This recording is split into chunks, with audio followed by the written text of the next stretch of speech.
Another important thing, of course, with the plane is having a sharp blade. So sharpening these blades can be done in a variety of different ways. Some people use sandpaper like I was using for flattening the sole, working their way up through different grits until you get into the thousands.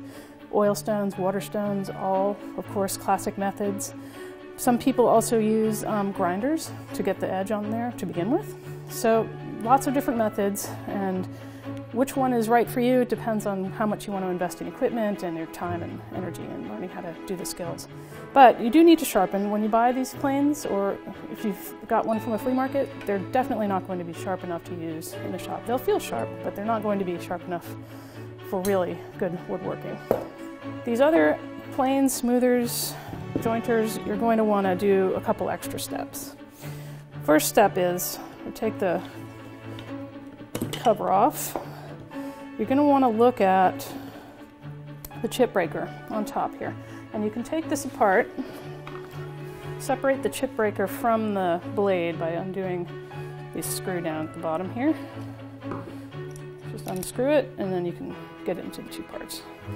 So the blade will be sharpened, of course, set that aside. Chip breaker has a very important function of breaking out the chips in front of the blade and also keeping the blade really rigid. Now, it can't do its job properly if it doesn't have a very flat front edge. And so just as we flatten the sole of the plane, you're going to want to flatten this front edge of the chip breaker. You can do the same method, sandpaper on a flat surface.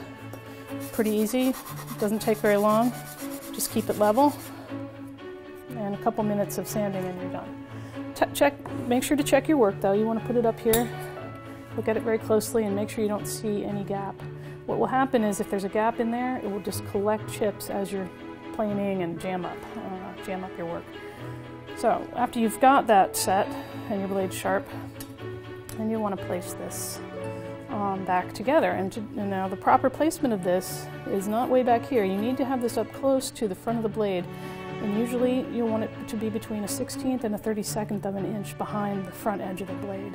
So you don't need to measure. You can just sort of eyeball this, but get it very close, and then get the screw back in there.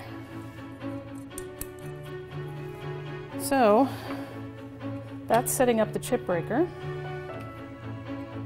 The blade sharp and the chip breaker flattened and in place, you can put this all back together. On an older plane, there is one more other step that you might need to do, which is taking apart the frog.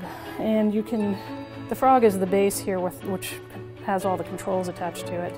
You can unscrew the frog from the base of the plane with these two screws here. And over time, what happens is you get dust and chips and things might come out of square. And so on a new plane, this isn't much of an issue, but on an older plane, you may want to take this apart and just check and make sure that there's not things jammed under there, or that the frog is out of square with the plane. Chip breaker and blade back in, cap back on, and lock it in place, and you're ready to go.